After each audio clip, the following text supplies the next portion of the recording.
छोट्याशा भुकेसाठी असू द्या किंवा सकाळच्या नाश्त्यासाठी असू द्या, ही सँडविचची रेसिपी ना खरीच खूप उपयोगी आहे आणि उन्हाळा आहे, लेकरं घरातच आहे, तर त्यांच्यासाठी तुम्ही अगदी झटपट बनवू शकता. इथं तेलामध्ये मी कांदा, शिमला मिर्च, थोडंसं मीठ टाकून हलकंसं मऊ होईपर्यंत याला परतवून घेत आहे.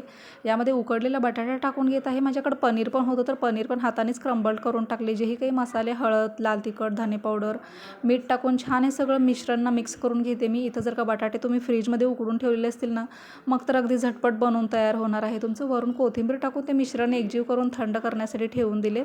त्यानंतर एका ब्रेडला पुदिन्याची चटणी, एका ब्रेडला टोमॅटो केचप लावलेलं आहे. त्याच्यावरती हे सगळं बनवलेलं स्टफिंग ठेवते. तुम्हाला जर का आवडत असेल तर याच्यावरती कांदा, टोमॅटो, ककडी, पालक, कोबी काहीही ठेवू शकता. मी सध्या तरी काही ठेवत नाही आहे. थोडंसं मेयोनीज आहे म्हणून टाकत आहे. तुम्ही चीज देखील ठेवू शकता याच्यावरती.